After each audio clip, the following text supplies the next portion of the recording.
El Rumi menuju pernikahan, kisah romantis mereka bikin baper, tapi...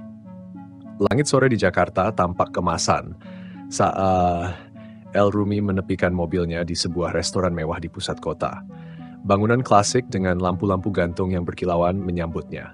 Ia melirik arlojinya sekilas. Masih ada 10 menit sebelum Shiva Haju tiba. Tangannya sedikit berkeringat. Bukan karena udara yang panas, tapi karena sesuatu yang selama ini ia pikirkan akhirnya akan terucap malam ini. Sementara itu, di dalam mobil lain yang melaju dari arah yang berlawanan, Shiva menatap keluar jendela. Langit Jakarta yang mulai gelap, lampu-lampu kota yang berpendar, seolah menyimpan rahasia besar. Ada sesuatu dalam hatinya yang berdesir pelan. Ia tidak tahu kenapa, tapi ia merasa malam ini akan menjadi malam yang berbeda. Setibanya di restoran, Shiva melangkah masuk dengan anggun. Gaun berwarna biru lembut membalut tubuhnya dengan sempurna. Ia melihat ke sekeliling lalu menemukan sosok El yang sudah duduk di meja dekat jendela. Mata mereka bertemu. Ada senyum kecil yang terbit di wajah El, tetapi Shiva melihat sesuatu yang berbeda. Matanya berbinar, tapi ada gugup di sana. "Ada apa?" tanya Shiva sambil duduk. El menggeleng pelan. "Nggak ada apa-apa, aku cuma lagi menikmati momen ini." Mereka mulai berbincang seperti biasa, dari hal-hal kecil tentang pekerjaan hingga rencana liburan. Tetapi ada jeda dalam setiap kalimat El. Seakan-akan ada sesuatu yang ingin ia katakan, tapi ia menahannya. Saat makanan mereka datang, El terlihat semakin resah. Ia menarik napas dalam dan akhirnya berkata, "Shiv, aku mau ngomong sesuatu yang penting." Shiva meletakkan garpunya. "Ngomong aja." El memasukkan tangannya ke dalam saku jasnya. Ia merogoh sesuatu, sebuah kotak kecil berwarna hitam. Namun sebelum ia sempat membukanya, suara ponselnya bergetar di atas meja. El melirik layar. Nama yang tertera di sana membuatnya terdiam. Shiva ikut melihat. "Kenapa nggak diangkat?" tanyanya. El menelan ludah. "Nggak, ini nggak penting." Tapi Rana yang tadi sudah siap membuka kotak kecil itu, kini meremasnya erat. Ia memasukkan kembali benda itu ke dalam sakunya. Shiva memperhatikan perubahan sikapnya. "El, kamu kenapa?" El menghela napas panjang, menundukkan kepala, lalu mengangkat ponselnya dan membaca pesan yang masuk. Ekspresinya semakin sulit ditebak. "Aku harus pergi," katanya pelan. Shiva terkejut. "Kenapa? Ini kan malam spesial." El menggenggam tangannya sebentar, seolah ingin mengatakan sesuatu, tetapi akhirnya hanya menggeleng pelan. "Maaf, Shiv. Aku janji, aku bakal jelasin semuanya." Dan sebelum Shiva bisa berkata apa-apa lagi, El bangkit dari kursinya dan berjalan cepat keluar restoran, meninggalkan Shiva dengan ribuan pertanyaan di kepalanya.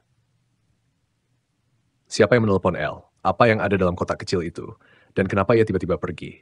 Yang pasti malam itu bukan akhir dari segalanya. Justru mungkin ini adalah awal dari sesuatu yang lebih besar. Sebuah rahasia yang mungkin akan mengubah segalanya.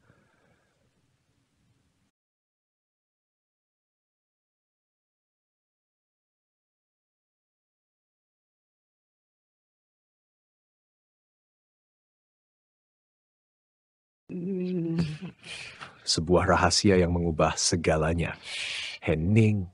Suara langkah kaki El Rumi menghilang di balik pintu restoran. Shiva Haju masih terduduk di kursinya, menatap kosong ke arah meja. Di hadapannya, lilin kecil di atas meja masih menyala, seolah mengejeknya. Malam yang seharusnya penuh kehangatan berubah menjadi penuh tanda tanya. Apa yang sebenarnya terjadi? Siapa yang menelepon El? Kenapa ia begitu tergesa-gesa? Dan yang paling penting, apa yang ada di dalam kotak kecil itu? Shiva menatap keluar jendela restoran, berharap melihat sosok El kembali. Namun yang ia lihat justru adalah mobil El yang melaju cepat meninggalkan tempat itu. Dadanya terasa sesak. Bukan karena marah, bukan juga karena kecewa, tapi karena ia merasa ada sesuatu yang El sembunyikan. Sesuatu yang besar. Shiva mencoba mengabaikan pikirannya dan melanjutkan makan malamnya sendirian. Tapi setiap suapan terasa hambar. Ia akhirnya menyerah dan meninggalkan restoran lebih cepat dari yang ia rencanakan. Saat sampai di rumah, Shiva berbaring di tempat tidurnya, menatap langit-langit kamar. Tangannya tanpa sadar membuka ponselnya, lalu mengetik pesan untuk El. "Kamu baik-baik aja?" Pesan terkirim, tapi tidak ada tanda-tanda El membacanya. Beberapa menit berlalu, lalu sejam, 2 jam, hingga akhirnya Shiva tertidur dengan ponsel masih tergenggam di tangannya, keesokan harinya. Sinar matahari pagi menembus jendela kamar Shiva. Ia mengerjapkan matanya lalu dengan cepat melihat ponselnya. Tidak ada balasan dari El. Seketika hatinya semakin gelisah. Ini tidak seperti El. Biasanya meskipun sibuk, El tidak pernah mengabaikan pesannya. Dengan perasaan tak menentu, Siva memutuskan untuk meneleponnya. Tut, tut, tidak diangkat. Ia mencoba lagi. Kali ini, setelah beberapa detik, akhirnya panggilannya tersambung. El, seru Siva begitu telepon diangkat. Kamu di mana? Aku khawatir. Suara napas berat terdengar dari seberang.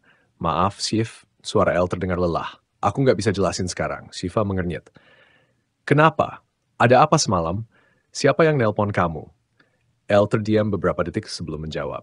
Ini soal keluarga, katanya singkat. Jawaban itu justru semakin membuat Siva penasaran. Keluarga? Maksudnya apa? Tapi sebelum ia bisa bertanya lebih jauh, El sudah berkata, aku harus pergi lagi, aku bakal jelasin nanti.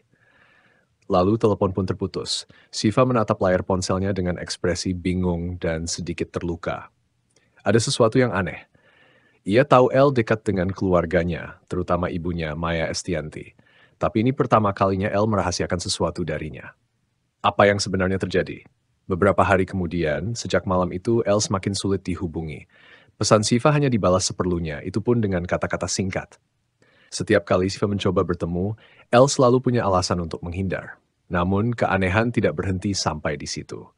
Media mulai ramai membahas tentang El yang sering terlihat di sebuah rumah mewah di daerah Puncak. Tidak ada yang tahu pasti rumah siapa itu, tapi ada beberapa foto yang bocor ke media sosial. Salah satu foto menunjukkan El turun dari mobilnya dengan ekspresi serius, sementara seorang wanita misterius berdiri di ambang pintu rumah tersebut. Netizen mulai berspekulasi, siapa wanita itu? Kenapa El sering ke sana? Apakah ada hubungannya dengan Siva? Siva juga melihat berita itu, tapi ia tidak ingin langsung percaya. Namun, ia tahu satu hal, jika ia ingin tahu kebenarannya, ia harus mencari tahu sendiri. Maka tanpa berpikir panjang, Siva memutuskan untuk pergi ke tempat itu. Di puncak, udara dingin menyelimuti kawasan perbukitan. Siva duduk di dalam mobilnya, memandangi rumah mewah yang selama ini jadi perbincangan netizen. Jantungnya berdegup kencang. Apa yang akan ia temukan di sana? Dengan langkah ragu, ia keluar dari mobil dan berjalan menuju gerbang rumah itu. Baru saja ia hendak mengetuk, pintu terbuka lebih dulu. Dan di sanalah ia melihatnya. El Rumi berdiri di ambang pintu dengan wajah terkejut. Di sampingnya, seorang wanita berambut panjang berdiri dengan ekspresi kaget. Dan saat itu juga, Siva tahu bahwa apapun yang disembunyi sama El selama ini itu bukanlah hal kecil. Tapi apa Siva siap dengan... benar.